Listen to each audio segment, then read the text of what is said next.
देवाईके विनंती मज नको रे मुक्ती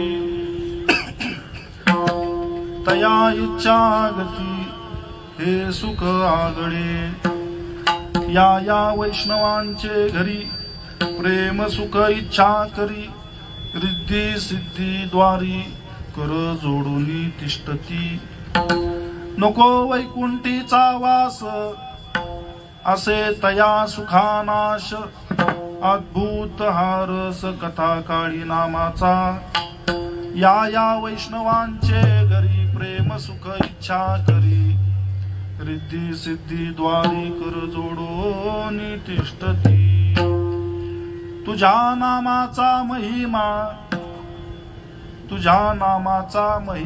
तुझन कळे मेघ श्यामा तुका म्हणे आम्हा जन्म गोड्यासाठी या वैष्णवांचे घरी प्रेम सुख इच्छा करी रिद्धी सिद्धी द्वारी कर जोडोनी तिष्ठती विठ्ठल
सच्चिदानंद रूपा नमो सद्गुरु भक्त कल्याण मूर्ती नमो सद्गुरु भास्करा पूर्ण कीर्ती सेवे लागी सेवक झालो तुमच्या लागलो निज चरणा अहो स्वामी तुकया देवा यावरी न करावा अवेर मस्तक हे पायावरी वार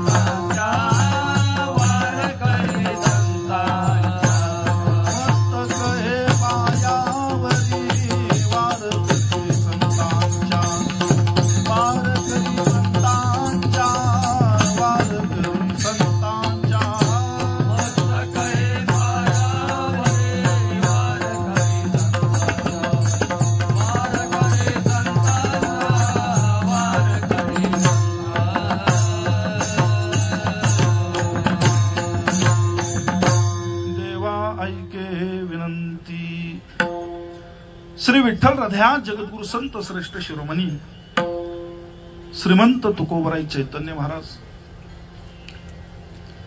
आणि या आपल्या दिव्य अभंगातून आपल्या लाडक्या उपास्य दैवताकडे प्रार्थनापूर्वक विनंती करतात. देवा ऐके विनंती. त्या भगवंताकडे विनंती करतात की ज्याची अहोरात्र निशिदिनी तुकोबरायांनी अगदी भक्तिभावाने उपासना केली. एक क्षणही ज्याचा आपल्या जीवनामध्ये तुकोबरायांनी विसर पडू दिला नाही, त्या भगवंताकडे आज तुकोबराय विनंती करतात. ज्याची आपण उपासना करतो, ज्याची आराधना करतो, आपल्या अंतकरणामध्ये ज्याला आपण साठविला हरी, या प्रमाणानुसार आपल्या अंतकरणामध्ये ज्याला पुरेपूर आपण साठवलेलं आहे, त्या भगवंताकडे ज्या वेळेस आपण विनंती करतो, त्या विनंती मागे काही कारण असतात. सर्वश्रुत आहे अगदी निसंदेह की येथे उपकारासाठी या महान विभूती या इहलोकी मृत्यूलोकी या प्रपंचामध्ये परोपकाराकरिता कल्याणाकरिता अवतरित होत असतात. म्हणून संतांच्या लीलेचा जर आपण विचार केला तर संत महात्म्यांच्या जीवन चरित्रामध्ये ज्या ज्या काही लीला या सामान्य नसतात, आणि ज्या सामान्य असतात त्या लीला नसतात. असामान्य असं जे कर्तृत्व संत महात्म्यांनी केलेलं आहे त्याचा जर विचार केला, अभंग जगद्गुरु तुकोबरायांचा आहे, पंचमवेद अभंग संहितेतील आहे. या अभंगातून आपल्या भगवंताकडे, लाडक्या परमात्म्याकडे तुकोबराय प्रार्थनापूर्वक विनंती करतात. विनंती पंढरीनाथाकडे केलेली आहे, परंतु त्या विनंतीतून अवघ्या विश्वाला एक कल्याणकारी अशा प्रकारचा बोध तुकोबरायांनी आपल्या अभंगातून केलेला आहे. विठ्ठल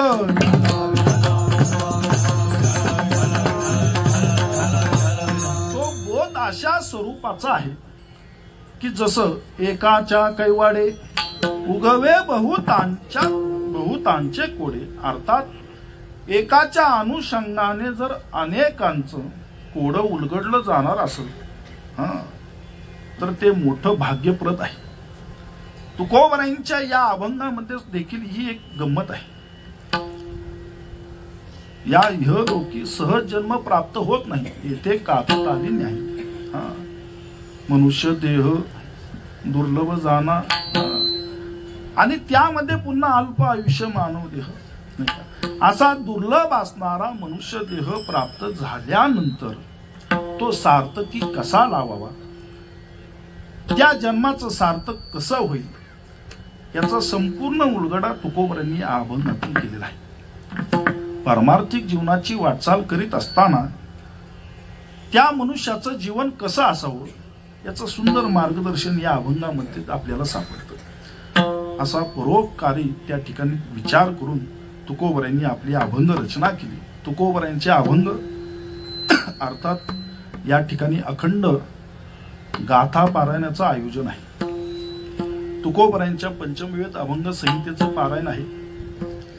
तुकोबरायांचे अभंग हे फक्त अभंग नव्हेत, आवर्जून सांगत असतो आम्ही आणि वारंवार सांगत असतो. ते फक्त अभंग नव्हेत, त्या अभंगाची सेवा प्राप्त करायला मिळणं हे देखील भाग्यच आहे.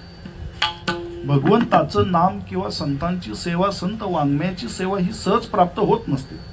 त्याकरिता जन्मोजन्मीचं पुण्य आपल्या ठाई असावं लागतं. जर तिथं आपलं पुण्य कमी पडत असेल तर संतांची सेवा, संत वाङ्मयाची सेवा त्या ठिकाणी आपल्याला प्राप्त होत नाही. मग फक्त अभंग हे अभंग नाही, ते अभंग आहेत यामध्ये संदेह नाही,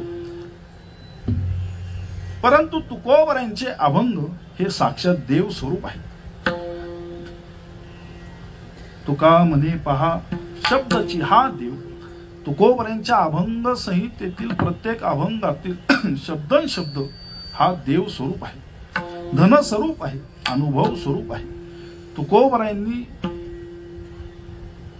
जी तपश्चर्या केली, साधना केली, ती या अभंगाकरिता केली. 13 दिवस अन्न पाण्याचा त्याग करून तुकोबरायांनी जे अनुष्ठान केलं ते या दिव्य गाथेकरिता केलं. म्हणून असा असामान्य हा अधिकार या संत वाङ्मयाचा आहे, तुकोबरांच्या गाथेचा आहे. म्हणून मोठी लकब एक तुकोबरांच्या अभंगातून प्रगट होते. मग देवा ऐके हे विनंती, भगवंताकडे विनंती करतात आणि ती विनंती प्रार्थनापूर्वक आहे. त्या विनंतीमध्ये नम्रता आहे, त्या विनंतीमध्ये प्रेम आहे, त्या विनंतीमध्ये करुणा आहे. पूर्ण भक्तिभावाने आपल्या भगवंताकडे तुकोबराय विनंती करतात. कशाकरिता करतात? आता यातून अवघ्या विश्वाचं हित साधणार आहे. हा भाग निराळा, कारण का संतांचं कार्यच ते आहे. त्यातून विश्वकल्याण साधणार आहे, अगदी निसंदेह. परंतु तुकोबरांची भूमिका पहा, तुकोबरांची भावना पहा, तुकोबरांची भक्ती पहा. भक्ती करायची असेल तर नम्रता आहे. अहंकाराने भक्ती होत नाही, अभिमानाने भक्ती होत नाही. नम्र झाला भूता तेने कोंडिले अनंता. तुका म्हणे व्हावे लहाना उनी लहान म्हटलेलं आहे. लहानपण देगा देवा. ज्यांच्या ठाई अहंकार आहे, अभिमान आहे, त्यांना भक्तीची प्राप्ती होत नाही. ते भगवंताला अंकित करू शकत नाही. संत महात्म्यांच्या ठिकाणी नम्रता होती, लीनता होती, उदारता होती, करुणा होती, मोठा प्रेम भाव संत महात्म्यांच्या ठिकाणी त्या ठिकाणी आपल्याला पाहायला मिळेल. म्हणून भगवान परमात्मा हे त्यांचेच अंकित झाले. ऐसा भक्ताचा अंकित, ऐसा भक्ताचा अंकित, ऐसा भक्ताचा अंकित, ऐसा भक्ताचा अंकित. लावी तैसी लावी प्रीत, लावी तैसी लावी प्रीत, ऐसा भक्ताचा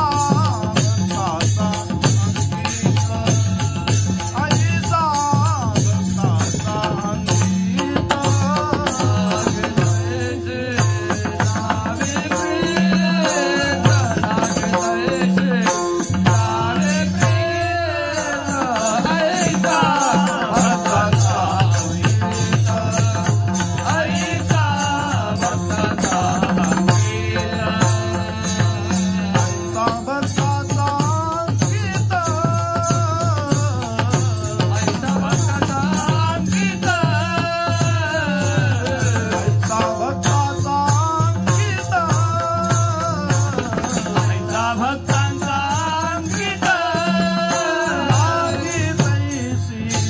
लावी प्रीत,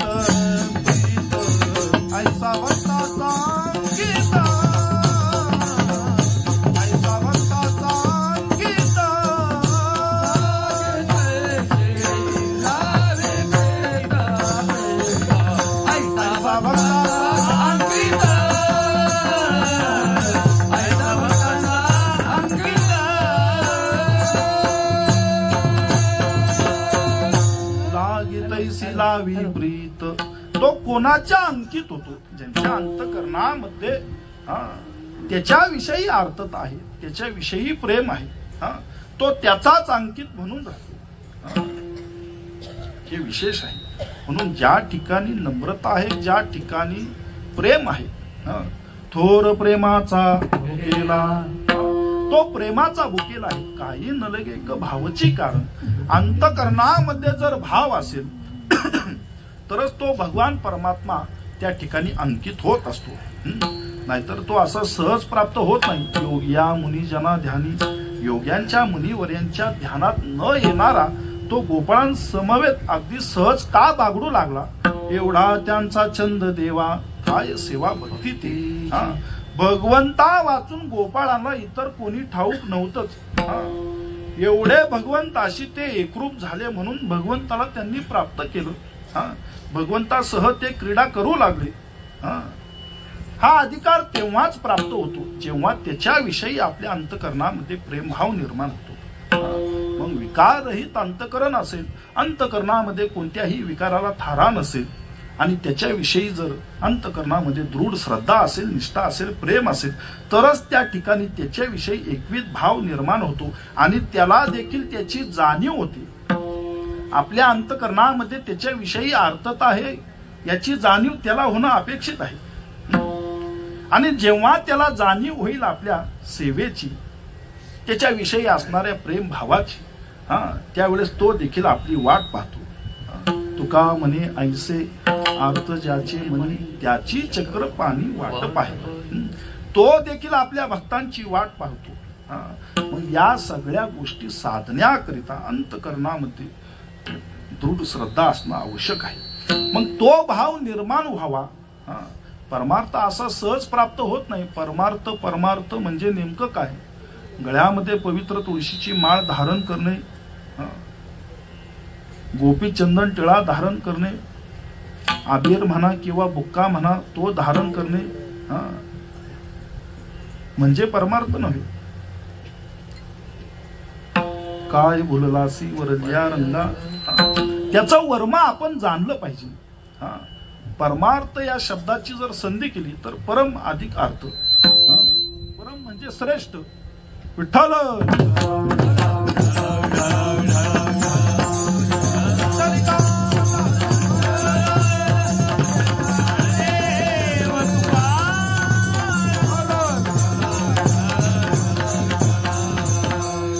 परम म्हणजे श्रेष्ठ, अर्थ म्हणजे धन. श्रेष्ठ धन कोणतं? तर ते भगवंताचं नाम आहे. परमार्थ महाधन जोडी देवाचे चरण, वावया जतन हे उपाय लावाचे. मग त्याच्या नामाशी एकरूप होणे, त्याचं नाम प्राप्त करणे, या नाम परमार्थ. मग या भूमिका आपल्या ठाई निर्माण होण्याकरिता त्या ठिकाणी लीनता हवी, नम्रता हवी. याचं सुंदर मार्गदर्शन आपल्या जीवन चरित्रातूनच तुकोबरांनी केलं. नाहीतर तुकोबरांचा अधिकार सामान्य नव्हे. जया पूजिले आदरे पांडुरंगे, देव उभा मागे पुढे, किंवा म्हणून हिंडे मागे मागे. देव इच्छी रज चरणीची माती धावत चालती मागे मागे, असा ज्यांचा अधिकार आहे त्यांना भगवंताकडे विनंती का करावी लागली याचा विचार होणं अपेक्षित आहे. परंतु येतो कळवळा म्हणून या अभंगाच्या माध्यमातून सर्व मनुष्याने बोध घ्यावा. कोणता बोध घ्यावा? प्रत्येकाला आपल्या जन्माचं सार्थक करणं अभिप्रेत आहे.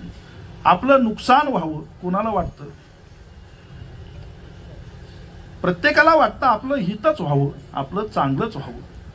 आपलं स्वतःचं नुकसान व्हावं असं कोणाला देखील वाटत नाही. स्वप्नात देखील वाटत नाही. म्हणून प्रत्येकाने आपल्या कल्याणाकरिता विचार करणं हे आवश्यक आहे. मग त्या कल्याणाच्या दृष्टीने वाटचाल करीत असताना एकाच संयोगाने उद्धार आहे, ते म्हणजे भगवंताची उपासना, भगवंताची आराधना. मग ती उपासना कशा प्रकारे करावी, ती साधना कशा प्रकारे करावी याचं मार्गदर्शन म्हणजे आजचं अभंग. विठ्ठल विठ्ठल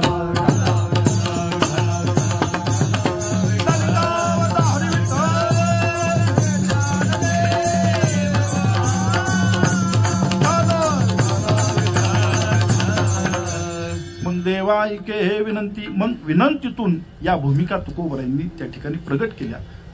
आपल्या लाडक्या परमात्मेकडे विनंती करू लागले की भगवंता माझी तुझ्याकडे एक विनंती आहे. काय विनंती आहे? मज नको रे हे मुक्ती, की मला मुक्ती नको. नीट लक्ष द्या. भगवंताची उपासना करीत असताना इतर बऱ्याचशा गोष्टी आपल्या पुढ्यात साकारतील, परंतु कोणत्या स्वीकारायच्या आणि कोणत्या नाकारायच्या, कोणत्या धुडकावून लावायच्या, याचं उत्तर या ठिकाणी आहे. भगवंताची प्राप्ती सहज आहे. एकदा का संतांच्या संगतीमध्ये गेलो की त्या ठिकाणी भगवंताची प्राप्ती आहे, परंतु त्या ठिकाणी त्या प्राप्तीकरिता कुठल्याही प्रकारचा अडसर निर्माण होऊ नये याकरिता ही अभंग मालिका पाहिली. मग भगवंता माझी विनंती आहे. काय विनंती? मज नको रे हे मुक्ती, मला मुक्ती नको. का नको? अरे मुक्त झाल्यानंतर तुझ्या भजनाचा आनंद आहे का? तुझ्या नामसंकीर्तनाचा आनंद आहे का? जो नामसंकीर्तनामध्ये अगदी दंग होऊन जातो, सर्वस्वाचा त्याला विसर पडतो. ज्यांना अंतःकरणपूर्वक अगदी मनोमन नामसंकीर्तनाप्रती आस्था आहे, प्रेम आहे, केव्हा तरी उठला आणि ज्ञानेश्वरी हाती घेतली, त्याला ते पारायण कधीच पूर्ण होत नाही.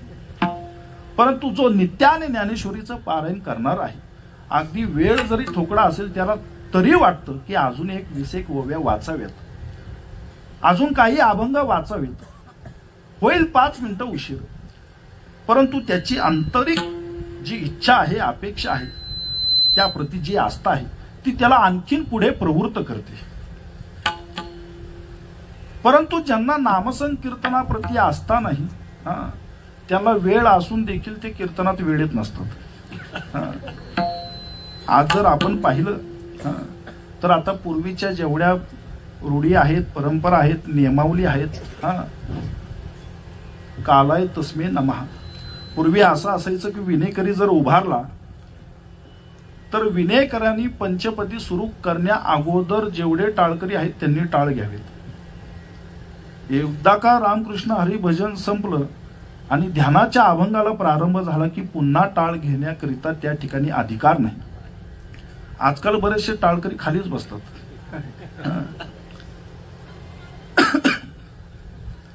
आणि त्यानंतर कीर्तनाला प्रारंभ होतो.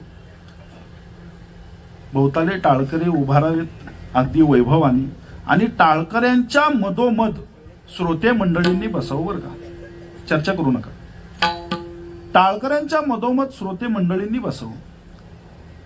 त्याचं कारण आहे, कीर्तनामाजी देव उभा. टाळकरी फक्त टाळकरी नाहीत, तर ती एक मर्यादा आहे. बऱ्याचशा ठिकाणी फक्त व्याख्यानच चालतं. मृदंग वादक तसाच उभारतो, टाळकरी तसेच उभारतात. मग व्याख्यान जर करायचं असेल तर स्वतंत्र असावं. कीर्तनाची मर्यादा काय? लावणी मृदुंग श्रुती टाळ घोष सेवू ब्रह्मरस आवडीने. म्हणून एक लक्षात घ्या, नवे करू नये जुने सांभाळावे ज्याचे त्याने. येथे वडील जे वाड वडिलांपासून परंपरेने संत महात्म्यांनी दाखवलेल्या मार्गाने जे चालत आलेले तेच पुढे करत राहणे आणि तेवढ्याच अभिमानाने. मग कीर्तनामाजी देव उभा, किंवा तेथे असे देव उभा तिसे समचरणाची शोभा. म्हणून आजही पहा, फड परंपरेमध्ये भोवतालून सगळे टाळकरी उभारतात आणि त्या टाळकऱ्यांच्या मधोमध सर्व श्रोते मंडळी अगदी आनंदाने त्या ठिकाणी विराजमान झालेले असतात. पंढरीच्या वाळवंटामध्ये तर कार्तिकीचा सोहळा पहा, एका एका फडकऱ्यांना लागून लागून त्यांच्या सेवा पार पडत असतात. प्रत्येकाचे अभंग सेवेचे निराळे असतात, प्रत्येकाचे फड निराळे असतात. परंतु जो वक्ता त्या ठिकाणी सेवा करतोय त्याच त्या ठिकाणी ऐकू येतं. तिकडल्या सेवेचं उदाहरण इकडं ऐकू येत नाही, इकडलं अभंग चिंतन तिकडं ऐकू येत नाही. का? तर त्याला कारण आहे टाळकऱ्यांची मर्यादा. विठ्ठल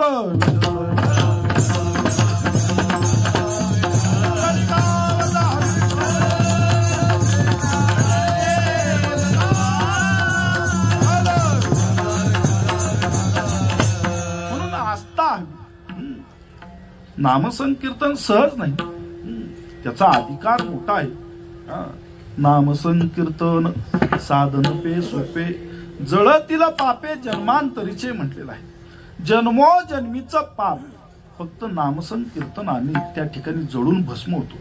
एवढा अधिकार त्या ठिकाणी नामाचा आहे, नामसंकीर्तनाचा आहे.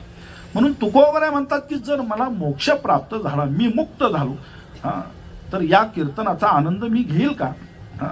तो आम्हाला प्राप्त होईल का? म्हणून मज नको रे मुक्ती. ज्या गोष्टीपासून आपण भगवंतापासूनच दूर होऊ, त्या गोष्टींचा तुकोबरायांनी अगदी स्पष्ट अवेअर केलेला आहे. ही विनंती आहे, आम्हाला या उपर काहीही नको, कुठल्याही प्रकारची इच्छा अपेक्षा आमच्या ठिकाणी नाही.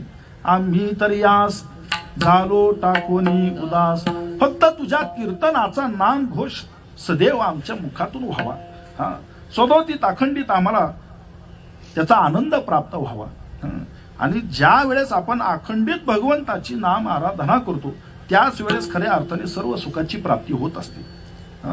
तेने सदा चित्ता समाधान किंवा सदा नाम घोष करू हरिकथा. सदोदित अखंडित असं नाही की तुम्ही 1 माळ जपली, 2 माळा जपल्या, अखंड भगवंताच्या नामाचं अनुष्ठान जर असेल तरच त्या ठिकाणी समाधानाची प्राप्ती होत असते. त्या नामाविषयी मोठी एक विधता हवी. असं नाही की काही कारणापुरतं किंवा काही क्षणाकरिता फक्त नामाचं अनुष्ठान करणे. एकदा नामाचं अनुष्ठान घेतलं की तो आपल्या जोपर्यंत देह आहे तोपर्यंत त्या नामाचं अनुष्ठान अखंड चाललंच पाहिजे. प्रत्येक कार्यामध्ये त्या नामाची जोडच हवी. कामामध्ये काम, काही म्हणा राम राम, जाईल भव सर्व सुख होईल दुःखाची. मग एकदा का ही अनुभूती त्या ठिकाणी प्राप्त झाली, त्या अधिकाराला आपण पोचलो की सर्व सुखले आलो सर्व अलंकार. म्हणून तुकोबारांनी इतर गोष्टीमध्ये रस मानलाच नाही. तुका म्हणे माझे ह्याची सर्व सुख, यामध्येच मला सर्व सुख वाटतं, यामध्येच मला पूर्ण आनंद प्राप्त होतो, यामध्येच मी ती प्रत्यक्ष अनुभूती घेतो. म्हणून तुका म्हणे काही न मागे अधिक, म्हणे काही न मागे अधिक, तुका म्हणे काही न मागे अधिक, तुका प्रगट करीत नाही तोपर्यंत तो देखील आपल्या सेवेचा गौरव करत नाही. भगवान परमात्मा देखील आपल्या सेवेचा गौरव करतो. अनेक उदाहरणं आपल्याला पाहायला मिळतील. सुदाम देवाचे पोहे भगवंताने सेवन केले, उगच नाही, त्याच्या सेवेचा गौरव आहे, त्याच्या निष्ठेचा गौरव आहे. फके मारी कोरडेची, त्या ठिकाणी भगवंताने पंचपक्वानाची अपेक्षा केली नाही. मागे भाजीपान द्रौपदीसी, काय देवा घरी न मिळे खावया, परंतु त्या ठिकाणी त्या सेवेचा, त्या निष्ठेचा गौरव भगवंतानी केलेला आहे. म्हणून आपल्या अंतकरणामध्ये भगवंताविषयी जी श्रद्धा आहे, निष्ठा आहे, ती प्रगट केली पाहिजे आणि सर्वतोपरी केली पाहिजे. तुकोबारांनी पहा कशा दृष्टीने आपला भाव प्रगट केला. आम्ही फक्त भगवंताची उपासनाच करीत नाही, त्याचं पूजन फक्त करत नाही, तर तो भगवान परमात्मा प्रत्यक्ष आमचं जीवन आहे. विठ्ठलामुचे जीवन आगम निगमाचे स्थान, विठ्ठल सिद्धीचे साधन, विठ्ठल ध्यान विसावा. आमचा विसावा देखील तोच आहे, आमचं ध्यान देखील तोच आहे. आपलं ध्यान एकीकडे असताना विसावा एकीकडे असतो. तुकोबारा म्हणतात अहो आमचं कुळीचं दैवत देखील तोच आहे. तुका म्हणे जाते संकाधिक ध्यान, ते आमचे कुलदैवत पांडुरंग विठ्ठल कुळीचे दैवत. आणि जोपर्यंत या निष्ठेने आपण त्याची आराधना करीत नाही तोपर्यंत विश्वदेव सत्यत्वे ही अनुभूती तरी कुठून येणार. जर अंतकरणामध्ये द्वेष निर्माण होत असेल, आपुली आपण करा सोडवून, नीट प्रमाण लक्षात घ्या, आपुली आपण करा सोडवून. या ठिकाणी सर्व अधिकार संपन्न अशा आशयाचे भाविक भक्त मंडळी आहात. आपुली आपण सोडवण करायची. आपल्या अंतकरणाला प्रश्न करा. जर आपल्या अंतकरणामध्ये द्वैतभाव निर्माण होत असेल, आपल्या अंतकरणामध्ये घृणा निर्माण होत असेल, एकमेकाविषयी जर तिरस्कार निर्माण होत असेल, तर त्या ठिकाणी जाणव की कुठेतरी आपली सेवा ही कमी पडते. तोपर्यंत भगवंताची कृपा आपल्यावर झालेली नाही, हे त्याचं उत्तर आहे. ज्या वेळेस आपली कृपा त्या ठिकाणी तो मान्य करेल, आपल्यावर कृपा करेल, आपली सेवेचा तो गौरव करेल, त्यावेळेस ती अनुभूती आपल्या अंतकरणामध्ये निर्माण होईल. विश्वदेव सत्यत्वे. आणि मग सर्व तो परी फक्त तो आणि तोच दिसू लागेल. विठ्ठल जळी स्थळी भरला, रीता ठाव नाही उरला, आज या दृष्टीने पाहिला विठ्ठलची विठ्ठल. बाकी प्रापंचिक नातेसंबंध बाजूला करा, सर्व काही त्यालाच माना. विठ्ठल बाप माये चुलता, विठ्ठल भगिनी आणि भ्राता, विठ्ठले विन चाड नाही होता, तुका म्हणे आता नाही दुसरे. रंगाला या रंगी तुका,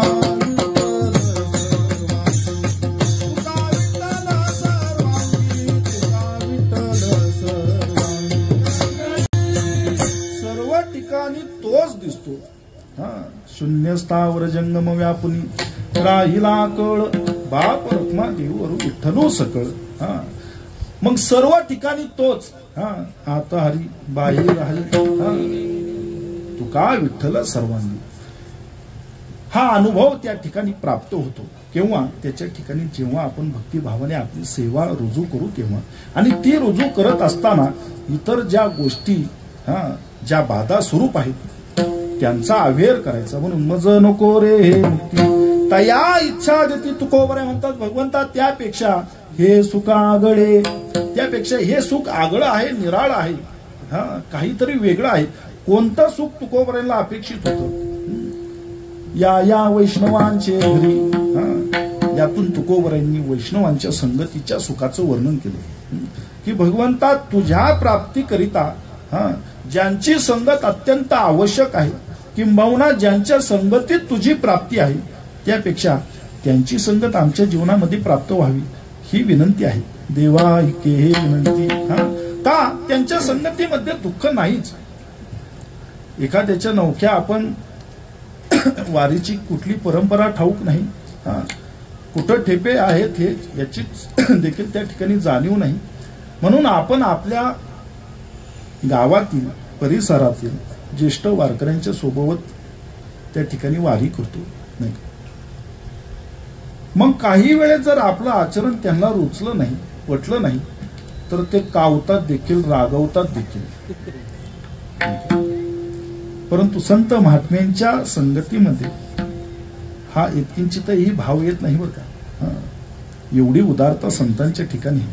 संतांच्या सहवासामध्ये एक क्षण देखील मनुष्य हा दुःखी होत नाही. वैष्णवा संगती सुख वाटे जीवा.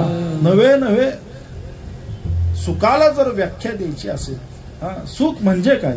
तर सुख म्हणजे फक्त आणि फक्त संत महात्मे. विठ्ठल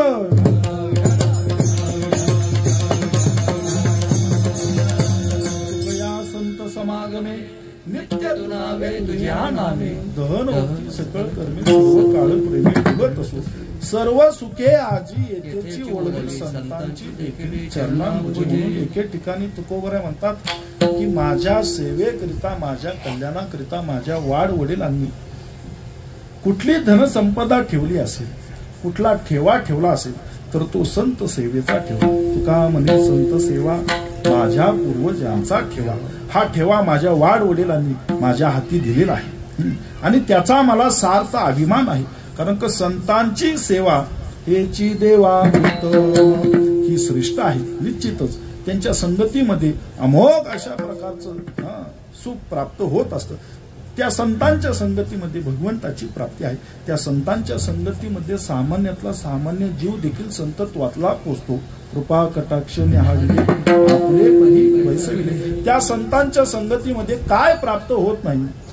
या संतांचे देणे कल्पतरुणी देणे परिसा परिसा आगाध देणे चिंतामणी ठेंगणा. त्या संतांच्या संगतीमध्ये जो राहतो तो आज्ञानी राहत नाही, तो ज्ञानाने परिपूर्ण होतो.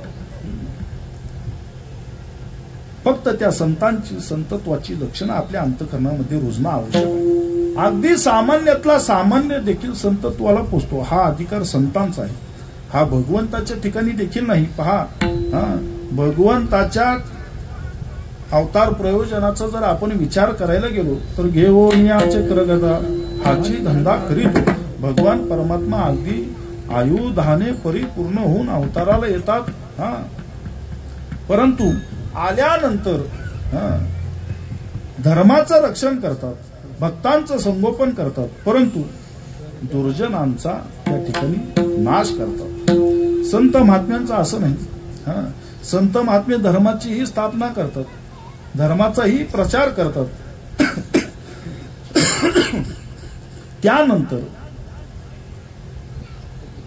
जे दुर्जन आहेत, खळ आहेत, दुष्ट आहेत, त्यांचा देखील नाश न करता त्यांचा उद्धार करतात. पुनीत केले विष्णुदासी संगे आपुल्या दोषी. किंवा नामदेवरायांचं प्रमाण आहे, होका दुराचारी विषयी आसक्त संत कृपे त्वरित उद्धर. असा अगाध महिमा संतांच्या ठिकाणी. म्हणून संतांच्या सहवासामध्ये त्या ठिकाणी सुख आहे. संतांच्या ठिकाणी अनेक प्रकारचे सिद्धांत आहेत की त्या सिद्धांताच्या अनुषंगाने भगवंताप्रती आपली आस्था, निष्ठा, भक्ती ही अधिकाधिक दृढ होत जाते. संतांचा अधिकार असामान्य आहे. सोन्याचे पर्वत करती पाषाण आता मला सांगा, जो सामान्य जीव आहे संतांच्या संगतीमध्ये गेला, तो संतत्वाला पोचला, निश्चितच त्याचा देखील अधिकार तेवढाच. सोन्याचे पर्वत करविती पाषाण, अर्थात तो देखील सोन्याचे पर्वत उभारू शकतो, अवघे रानोरान कल्पतरू निर्माण करू शकतो. परंतु त्यापुढील जो सिद्धांत संत महात्मे देतात, परिया दुर्लभ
या दुर्लभ विठोबाचे पाय.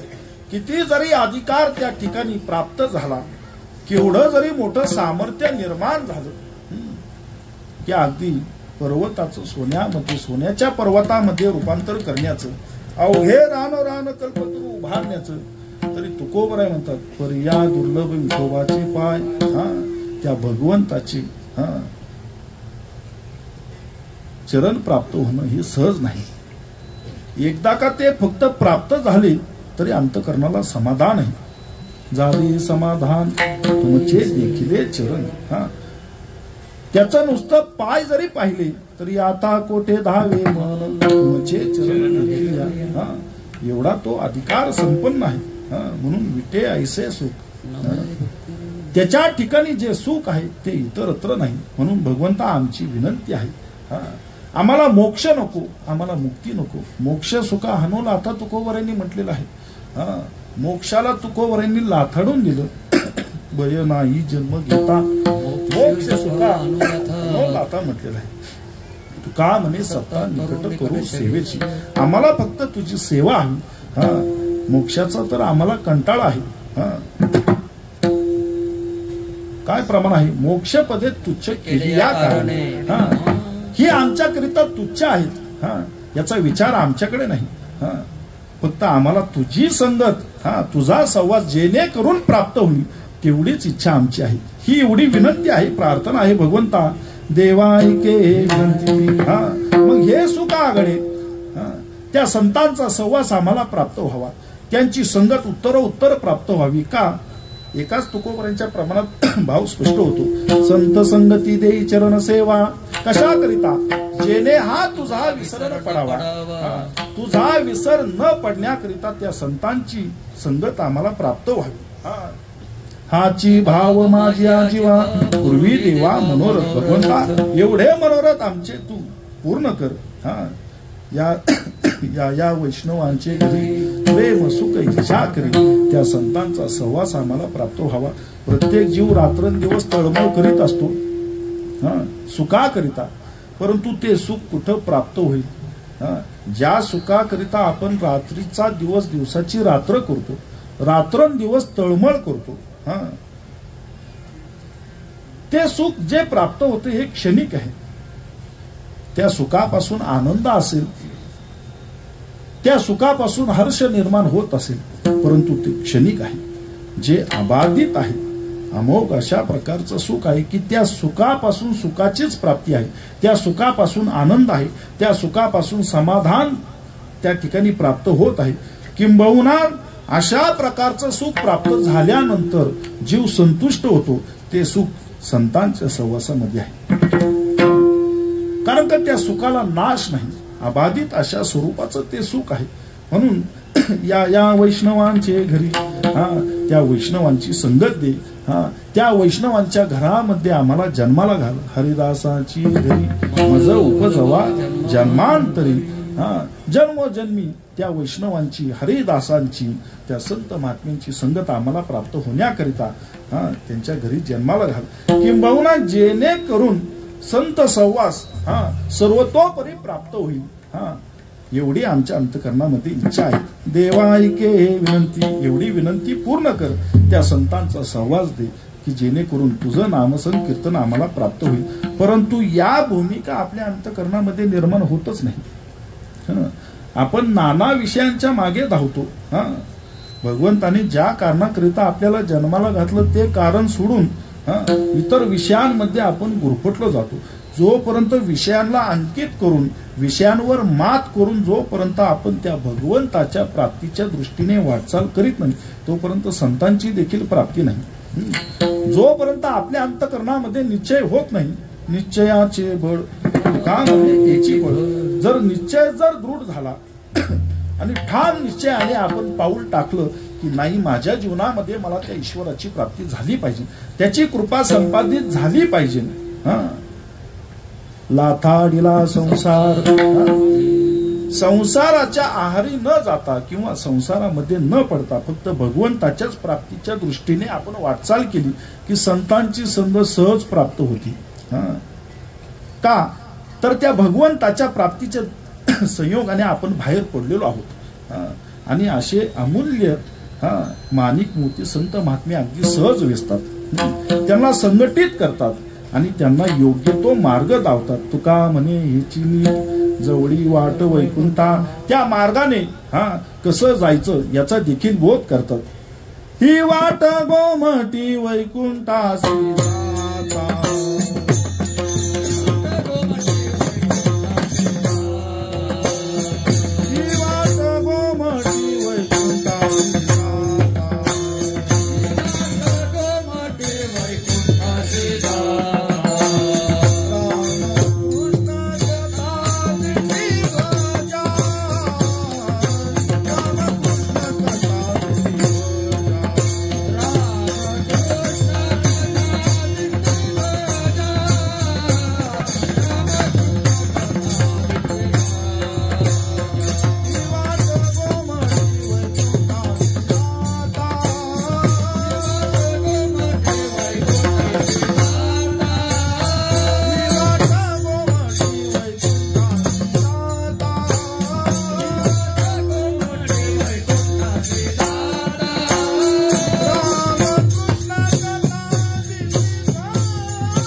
वैकुंठासी जाता.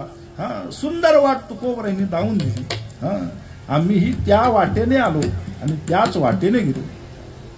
कसं जायचं? रामकृष्ण कथा दिंडी ध्वजा त्या भगवंताचं नामसन कीर्तन करत त्याच्या वैभवाचे अलंकार देऊन आपण त्या मार्गाने जायचं. रामकृष्ण कथा दिंडी ध्वजा त्याचं भजन करावं, त्याची कथा करावी. जेवढे अलंकार आहेत त्या अलंकाराने परिपूर्ण होऊन त्याची वाट धरावी. संत महात्मे आहेतच. मार्ग दावणी गेले आधी दयानिधी संत ते तेनेची पंथे चालो जाता न पडे गुंता कोठे काही. मग त्या संतांची अशा न्यायाने संगत दे. या या वैष्णवांचे घरी प्रेम सुख इच्छा करी. ज्या सुखाकरिता ज्या प्रेमाकरिता आपण प्रयत्न करतो त्या प्रेमाला आणि त्या सुखाला देखील वाटतं की आम्ही असावं. कुठं असावं? तर वैष्णवांच्या घरी. ज्या प्रेमाकरिता आपण प्रयत्नाची पराकाष्ठा करतो त्या प्रेमाला वाटतं की आपण असावं संतांच्या ठिकाणी. म्हणून संतांच्या संगतीमध्ये कोणताही जीव हा दुखी होत नाही. विठ्ठल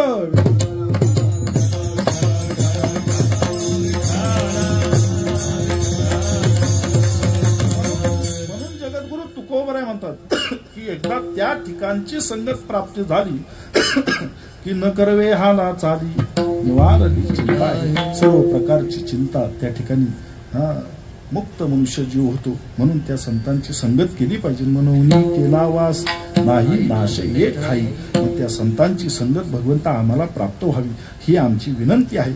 त्या संगतीमधून तुझी प्राप्ती आहे, तुझ्या नामाचा घोष आहे, तुझं नामसन कीर्तन पदोपदी आम्हाला प्राप्त होणार आहे ही आमची इच्छा तू मान्य कर. एवढी मोठ्या करून भावाने भगवंताकडे तुकोबराय विनंती करतात. देवा ऐके हे विनंती मज नको रे हे मुक्ती तया इच्छा गती हे सुख आगडे या वैष्णवांचे घरी प्रेम सुख इच्छा करी रिद्धी सिद्धी द्वारी कर जोडोनी तिष्ठती. त्या वैष्णवांच्या सानिध्यामध्ये गेल्यानंतर कुठल्याही गोष्टीची उणीव नाही. साक्षात ज्यांच्या दारावर रिद्धी सिद्धी हात जोडून आहेत, रिद्धी सिद्धीची प्राप्ती आपण सहज म्हणतो की अधिकारी महात्मे आहेत, साक्षात रिद्धी सिद्धी प्राप्त आहे. परंतु त्यांना प्राप्त करण्याकरिता जीवनातील असंख्य वर्ष त्या ठिकाणी खर्च करावी लागली, खडतर तपश्चर्या करावी लागली. कशाकरिता? त्या रिद्धी सिद्धीची प्राप्ती करण्याकरिता. परंतु अशा रिद्धी सिद्धी संतांच्या दारावर हात जोडून उभ्या आहेत. आत तोंड करून नव्हे, बाहेर तोंड करून. संतांच्या दारावर जे जे भाविक येतील, जे जे साधक येतील, जे जे याचक येतील, त्यांच्यावर कृपा करण्याकरिता रिद्धी सिद्धी द्वारी कर जोडोनी तिष्ठती. अगदी हात जोडून उभ्या आहेत, अगदी नम्रतेने, लीनतेने, की तुम्ही संतांच्या घरी आलात ना, आता आम्ही तुमच्यावर कृपा करणार असा अधिकार या संतांचा आहे. म्हणून एक लक्षात घ्या, ज्या ठिकाणी साक्षात भगवान परमात्माला त्यांच्या संगतीमध्ये सुख वाटतं, त्यांच्या संगतीमध्ये सामान्य जीव सुखाला का पावणार नाही? विठ्ठल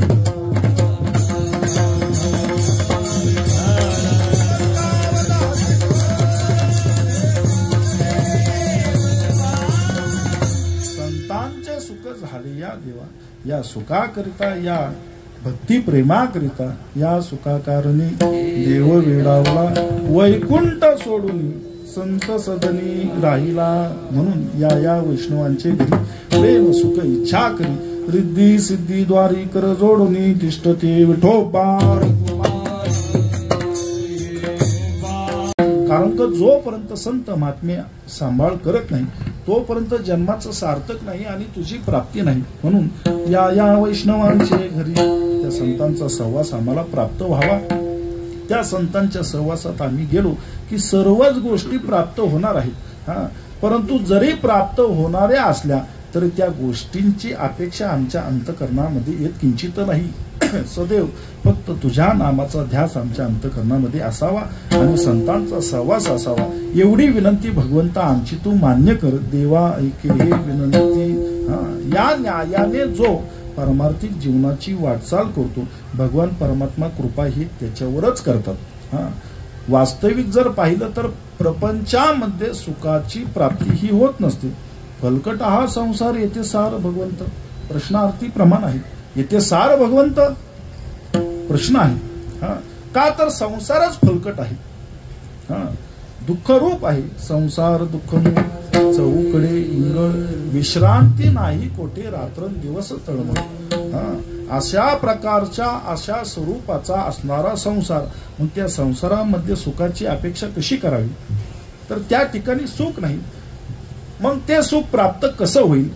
म्हणून संसारामध्ये सुखाची प्राप्ती होण्याकरिता त्याला परमार्थाची जोड आहे. परंतु बरीचशी मंडळी परमार्थात येतात परंतु संसार सुखाचा करायला पाहतात. नीट ऐका, या वृत्तीतून जे परमार्थात येणारे आहेत त्यांचे दोन्हीही गोष्टी या बुडाल्या जातात. संसार देखील बुडाला जातो आणि परमार्थ देखील बुडाला जातो. संसारामध्ये जय प्राप्त करण्याकरिता परमार्थाचा उपयोग करू नये. संसारिक प्रापंचिक जे भोग आहेत ते भोगण्याकरिता परमार्थाचा वापर करणं हे गैर आहे, ते उचित नाही. आणि त्यापेक्षा मोठं पाप देखील दुसरं काही. परमार्थ हे असं साधन आहे की जिथं कुठल्याही प्रकारचा भेद नाही, कुठल्याही प्रकारचा तिटकारा नाही. या पंचक्रोशीतील, या परिसरातील, या भागातील सर्व मंडळी अगदी आनंदाने वैभवाने आषाढी कार्तिकीचे सोहळे निष्ठेने करणारी मंडळी आहे. अगदी पायी कार्तिक वारीकरिता आळंदीला चालत येत असतात, आषाढी वारीमध्ये चालत येत असतात, कार्तिक वारीला पंढरीला देखील येत असतात. सर्वांना एक प्रश्न आहे माझा, की आपण आपलं घरदार सोडून 15 दिवसाची वारी असेल, आषाढी वारीचा सोहळा असेल 20-22 दिवसाचा, त्यामध्ये आपल्याला घराचा देखील विसर पडतो. जे आपले जन्मदाते आहेत, आपले सखे सोयरे आहेत, त्यांचा देखील विसर पडतो.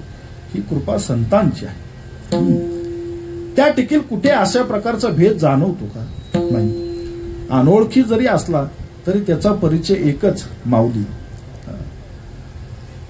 कोणाचं नाव आपल्याला ठाऊक नाही, परिचित असो अथवा अपरिचित असो, माऊली म्हणूनच आपण त्याचा त्या ठिकाणी उच्चारण करतो, त्याला हाक मारतो. परंतु परिचितांमध्ये देखील आपलेपणा निर्माण व्हावा हे सुख फक्त परमार्थिक जीवनामध्येच त्या ठिकाणी प्राप्त होत असतं. म्हणून त्याचं बाजारीकरण करू नये. उभ्या बाजारात कथा हेतो नावडे पंढरी नाथा. म्हणून परमार्थाचं महत्व जाणलं पाहिजे. तुम्हाला अगदी 100% त्या ठिकाणी योगदान देता नाही आलं, ठीक आहे, प्रयत्न करा. असाध्य ते साध्य करिता सायास कारण अभ्यास तुका म्हणा. परंतु एक दिवस असा नक्की उजाडेल की भगवंताला देखील आपल्या सेवेचा गौरव वाटेल, अभिमान वाटेल. त्या निष्ठेने सेवा करा. त्याचा वापर करण्याचा प्रकार करू नका.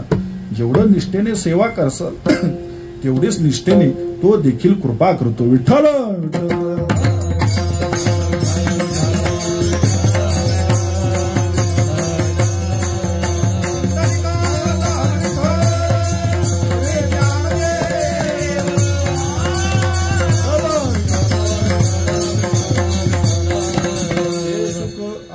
भगवंता त्यापेक्षा हे सुख आगळं आहे.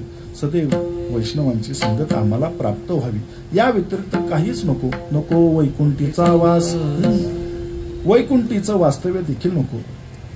तुलाच वैकुंठामध्ये सुख प्राप्त होईना, तू आमच्याकरिता, आमच्या भेटीकरिता, आमच्या सहवासाकरिता या ठिकाणी येतो. एक लक्षात घ्या, भगवंताची जो कथा करतो, भगवंताचं जो नामसंकीर्तन करतो, भगवान परमात्मा त्याच्या पाठी उभे असतात बरं का. मागे पुढे उभा किंवा देव उभा मागे पुढे. कशाकरिता? हरिकथेची आवडी देवा. हरिकथेमध्ये आपण रममाण झालो की भगवंताला देखील ते सुख आगळं वाटतं, विशेष वाटतं. आणि त्या सुखाची गोडी चाखण्याकरिता तो देखील त्या सहवासामध्ये येऊ पाहतो. असा आगाध महिमा हा कथेच आहे. म्हणून भगवंता त्या वैकुंठातील सुखाची अपेक्षा आम्हाला नाही. नको वैकुंठीचा वास असे तया सुखानास. स्वर्गाधिक सुखभोग असतील, वैकुंठातील सुखभोग असतील, ही क्षणिक आहेत. जोपर्यंत पुण्य आहे तोपर्यंत त्याचा भोग आहे, नाही का.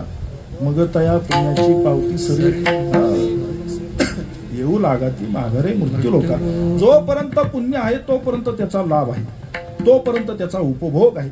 एकदा का पुण्याचा क्षय झाला की पुन्हा या मृत्यू लोकांमध्येच येऊन पडावं लागतं आणि पुन्हा त्या प्रपंचातील दुःखाचा त्या ठिकाणी आस्वाद घ्यावा लागतो.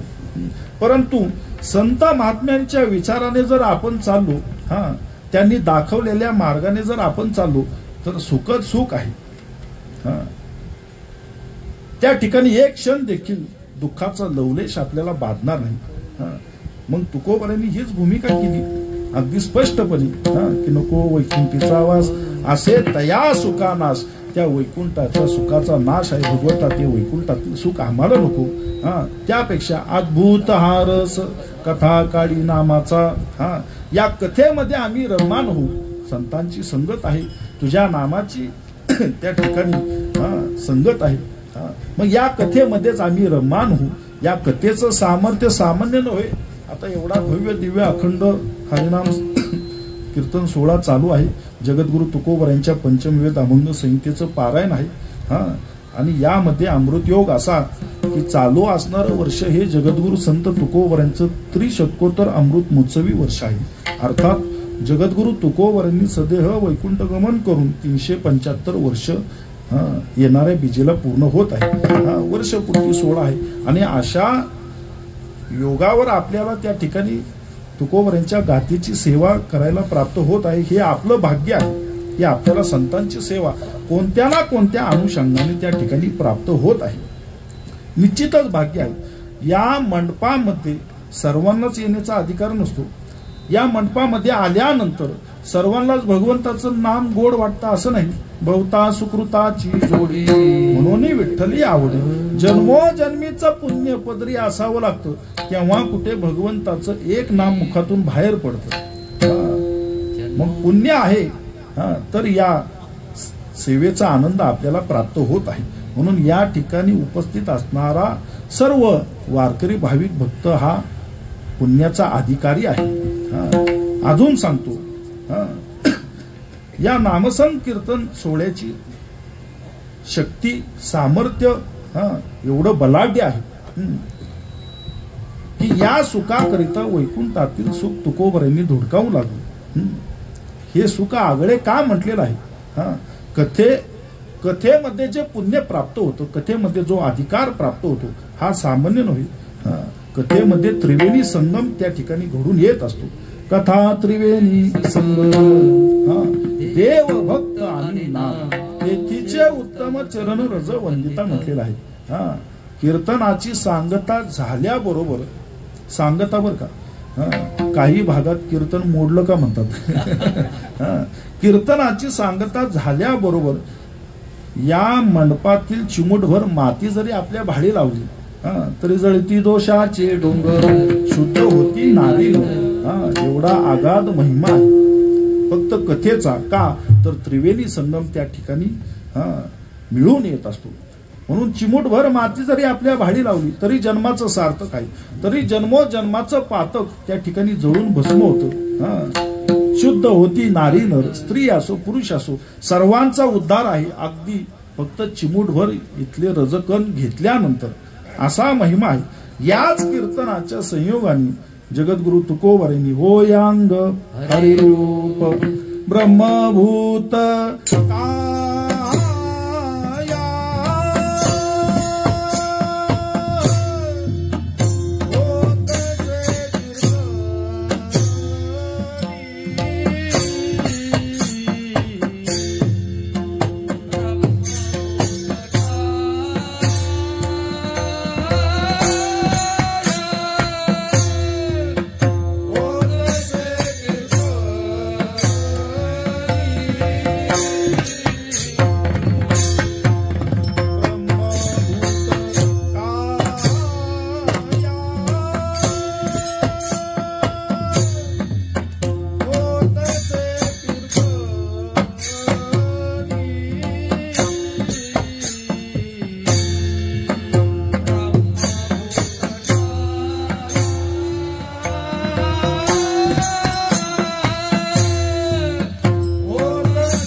जगद्गुरु तुकोबरायांनी काया ब्रह्म केली. याच कीर्तनाच्या संयोगाने सदेह वैकुंठ गमन केलं. म्हणून भगवंता त्या सुखाची अपेक्षा आम्हाला नाही. नको वैकुंठीचा वास असे तया सुखानस, अद्भुत हा रस कथा काळी नामाचा. या कथेमध्ये अद्भुत रस आहे. गोरोबा काकांचे हात त्या ठिकाणी पुन्हा फुटले. फक्त कीर्तनामध्ये टाळी वाजवता आपल्याला टाळी वाजवा सांगावं लागतं, हात असताना देखील. याच कीर्तनामध्ये स्वर्गातील नाचलेलं अमृत पुन्हा चोख झालं. अर्थात कीर्तनकार देखील अधिकाराचे होते, संत चोखोबराय होते. आजही भगवान परमात्मा विटेवरून 3 वेळेस खाली उतरून चोखोबऱ्यांचं दर्शन करतात. चोखोबऱ्यांच्या चरणावरील बुक्का धारण करतात आणि पुन्हा विटेवर उभे राहतात. हा कीर्तनाचा अधिकार आहे. याच कीर्तनामध्ये मेलेलं मूल देखील जिवंत झालं. अशक्य ते तुम्हा नाही नारायणा निर्जीवा चेतना आणावं. मग आपल्यामध्ये ती चेतना केव्हा निर्माण होणे. म्हणून कीर्तनाचं जर त्या ठिकाणी पावित्र्य आपण सांभाळलं, कीर्तनाच्या मर्यादा सांभाळल्या, कीर्तनाचे जेवढे काही नियमावली आहेत, जेवढे संस्कार आहेत, तेवढे पुरेपूर अंतकरणामध्ये उतरून तेवढ्या निष्ठेने त्या कीर्तनामध्ये आपण विराजमान झालो की भगवंताची दृष्टी आपल्यावर पडतेच. कारण का मी प्रमाण देऊन गेलो, तेथे असे देव तो सर्वांकडे पाहत असतो. कोण कसा बसलेला आहे, कोण टाळी वाजवतो, कोण वाजवत नाही, कोण भजन करतो, कोण फक्त कीर्तनात बसलेला आहे पण कीर्तनात नाही, हे देखील तो पाहत असतो.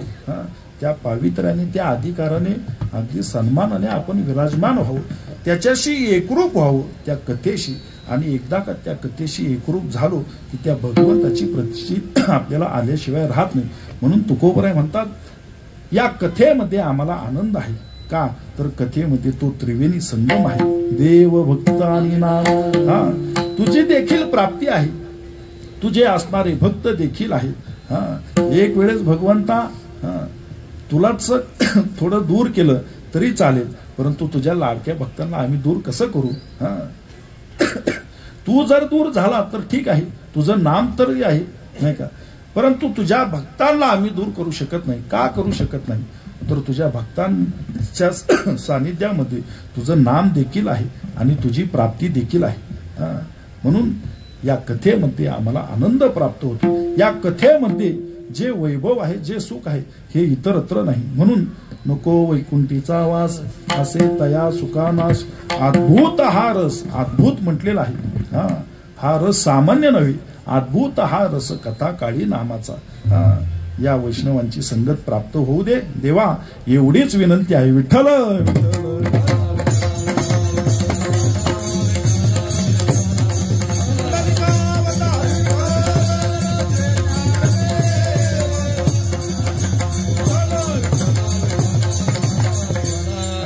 जगद्गुरु तुकोबराय म्हणतात की देवा एवढी अपेक्षा, एवढी विनंती तू आमची पूर्ण केली की बास. भगवंताला देखील घरीवरून आलं. ज्या वेळेस भगवान परमात्मा देण्याकरिता तत्पर असतात परंतु भक्त मंडळी त्याकरिता तयार नसतात, त्यावेळेस भगवंताच्याही अंतकरणामध्ये संदेह निर्माण होतो.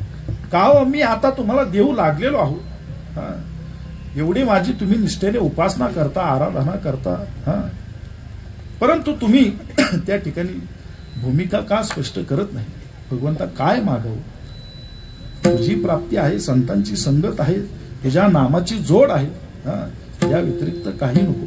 अखंड या जिवेवर फक्त तुझं नाम असावं. म्हणून एक लक्षात घ्या, गाथेचं पारायण घडतंय तुम्हाला, भाग्यवान आहात तुम्ही. जगद्गुरु तुकोबरांच्या तीर्थक्षेत्री अखंड हरिनाम सप्ताह चालू आहे, 365 दिवस. एका सप्ताहाची सांगता झाली काल्याने की त्याच दिवशी सायंकाळी लगेच दुसऱ्या सप्ताहाची सुरुवात होत आहे.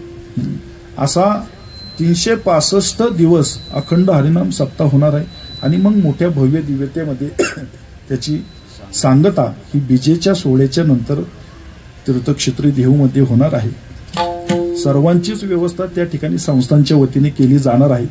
ज्यांना ज्यांना नव्हे असं म्हणत नाही, सर्वांनीच अगदी तयारीने त्या ठिकाणी येऊन तुकोबरायांच्या कर्मभूमीमध्ये, तुकोबरायांच्या जन्मभूमीमध्ये तुकोबरायांच्या गाथा पारायणाचा आनंद घ्यायचा आहे. गाथेचं पारायण हे खूप विशेष आहे आणि टाळ मृदुंगावर जर असेल तर नाही या आनंद असे जोडा. कारण का तुकोबरायांचं गाथा म्हणजे साक्षात भजन आहे. तुका म्हणे इथे भजन प्रमाण. प्रत्येक अभंग निरनिराळ्या स्वरूपाचे आहेत. काही चौचरणी आहेत, काही एकाखडी आहेत. नाना प्रकरण तुकोबरायांच्या अभंग गाथेमध्ये आपल्याला पाहायला मिळतात. आता तुम्ही आजचा दुसरा दिवस आहे, पुढं पुढं तुम्ही जसं जसं पारायण करत जासाल एक एक प्रकरण तुम्हाला त्या ठिकाणी पाहायला मिळते. भगवंताच्या भेटीचा विरह तुकोबरांना निर्माण झाल्यानंतर तुकोबरांनी 66 अभंगाचं प्रकरण लिहिलं. त्याला पत्रिकेचे अभंग म्हणतात. भगवंताविषयी असणारा एकविध भाव तुकोबरांनी प्रगट केला. ते नाटाचे अभंग आहेत. एकविध भावाचे काही अभंग आहेत. काही सलगीचं प्रकरण आहे, अर्थात मोठ्या प्रेमाने भगवंताबरोबर तुकोबरांनी जे भांडण केलं त्याचे काही अभंग आहेत. काही करुणापर अभंग आहेत, काही मागणीपर अभंग आहेत, बाळ क्रीडेची प्रकरणं आहेत. अशी नाना प्रकरणं जगद्गुरु तुकोबरांच्या अभंग गाथेमध्ये आहेत. आणि जेवढी प्रकरणं आहेत, जेवढ्या भावाचे अर्थाचे त्या ठिकाणी अभंग आहेत, तेवढ्याच भावपूर्ण अर्थाच्या चाली देखील आहेत. कारण का वारकरी संप्रदाय हा भजन प्रधान संप्रदाय आहे. कारण का भगवंताने आपल्याला जन्मालाच घातले. देवे दिला देह भजना गोमटा. अशा दिव्य गाथेचं पारायण या ठिकाणी होत आहे. मोठ्या श्रद्धेने निष्ठेने या उत्सवाचे जेवढे नियम आहेत त्याला धरून या सेवेचा आनंद घ्या. आणि सांगतेला जेवढ्यांना शक्य होईल, एकदा का तो सोहळा नियोजित झाला की मग प्रत्येक ठिकाणी सूचनापत्र पाठवलं जाईल. तुकोबरायांच्या जन्मभूमीमध्ये, तुकोबरायांच्या कर्मभूमीमध्ये, जिथं तुकोबरायांच्या कीर्तनामध्ये विश्वाचा नियंता नाचला, बागडला, जिथं साक्षात जगद्गुरु तुकोबरायांची पाद्यपूजा विठ्ठल परमात्म्याने केली, की ज्या भगवंतांनी या सृष्टीची रचना केली त्याच भगवंतांनी तुकोबरायांची पायवणी घेतली. असा अगाध महिमा ज्या तीर्थक्षेत्रामध्ये घडलेला आहे, जिथं अवघे देवी देवता तुकोबरायांना वैकुंठाला घेऊन जाण्याकरिता अवतरित झाले, त्या पवित्र तीर्थक्षेत्री पवित्र इंद्रायणीच्या तीरावर गाथेचं पारायण, की ज्या इंद्रायणीच्या कुशीत 13 दिवस अभंग गाथा इंद्रायणी मातेने स्वतः पारायणाकरिता ठेवून घेतला, अशा पवित्र तीर्थक्षेत्री पारायण करण्याची संधी सर्वांना प्राप्त आहे. सकाळची न्याहारीची व्यवस्था असेल, चहाची व्यवस्था असेल, कॉफीची व्यवस्था असेल, मध्यान्हकाळी प्रसादाची व्यवस्था असेल, सायंकाळच्या चहा पाण्यासोबत रात्रीची भोजनाची व्यवस्था असेल, सर्व संस्थांच्या संयोगाने केली जाईल. आपल्याला फक्त आपला गाथा, आपलं व्यासपीठ आणि आपलं आसन आणि लागणारं आपली सामुग्री एवढी सोबत घेऊन यायची. बाकी तुकोबरायांचा सहवास आणि प्रत्यक्ष तुकोबरायांच्या सहवासामध्ये तुम्ही विठ्ठल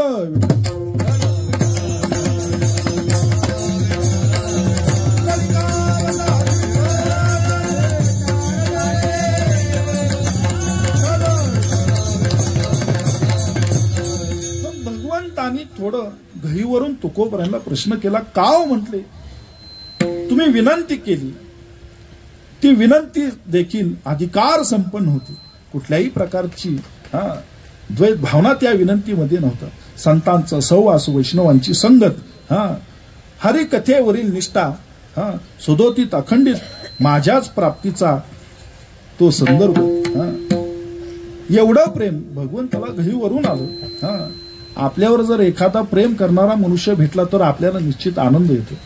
तो आनंद एवढा वाढतो की आनंद अश्रू डोळ्यातून बाहेर पडतो. भगवंताची देखील हीच अवस्था झाली. एवढं का? तुकोबराय म्हटले विशेष काही नाही, हे तुझ्या नामाचं सामर्थ्य आहे. तुझ्या नामाचं सामर्थ्य किती आहे? मनुष्याचा उद्धार होतो, यात विशेष काही. पशु पक्ष्यांचा, जनावरांचा देखील उद्धार होतो. नाम चांगले चांगले माझे कपी राहो भले कपी कुळ उद्धरिले मुक्त केले राक्षसा कपी कुळाचा उद्धार झाला आणि राक्षसही मुक्त झाले हा एवढा नामाचा प्रताप हा श्रेष्ठ आहे घन आहे हा मग त्या नामाची गोडी आम्ही का सोडू त्या नामाचा अधिकार भगवंता तुला देखील ठाऊक नाही तो आम्हाला ठाऊक आहे म्हणून या जर्जर अशा संसारामध्ये आम्ही पुन्हा पुन्हा जन्म घेतो हा तुका म्हणे गर्भवासी सुखे घालावे आम्हासी हा या गर्भवासामध्ये आम्ही पुन्हा पुन्हा येतो या गर्भवासाचं भय आम्हाला राहिलंच नाही हा भय नाही जन्म घेता हा भयच राहिलं नाही तू खुशाल आम्हाला जन्माला घाल आम्ही पुन्हा पुन्हा जन्माला येऊ आम्ही तुझं नामसन कीर्तन करू त्या वैष्णवांची संगत करू तुझ्या नामाचा महिमा तुझं न कळे मेघश्यामा तुझ्या नामाचा महिमा किती आगाध आहे हे तुला ठाऊक नाही हा तुका म्हणे आम्हा जन्म गोड यासाठी हा त्याकरिता हा जन्म आम्हाला गोड आहे का